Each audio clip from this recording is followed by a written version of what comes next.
Po pala ako ng beef balls. Ayan, saka veggies po itong carrots, repolyo, saka sayote. Sari-sari na po itong gulay. Chinop-chop ko na po.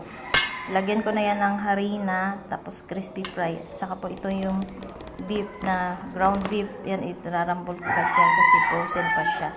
Tapos ito yung ingredients niya. Ayan, ayan ang hinalo ko. Saka powder paminta. Konting asin. Yan. Mamaya na, ipapakita ko sa inyo. Ito na po. Nilagyan ko po ito ng 2 eggs. Ayan. At ngayon, pipirito ko na siya. Ayan, ayan po ang gamit kong scooper. Ayan.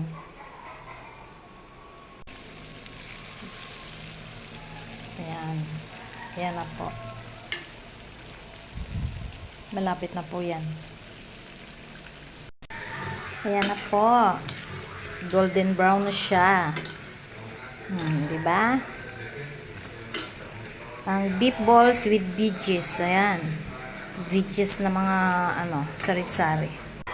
Ito na po, luto na ang aking beef veggies balls. Ayan. Mga balls yan. Balls na veggies with beef. Ground beef. Ayan. Napakasarap na po yan. Simpleng lang. Kasi mga bata ang kakain. No need na maraming seasoning. Crispy fry lang.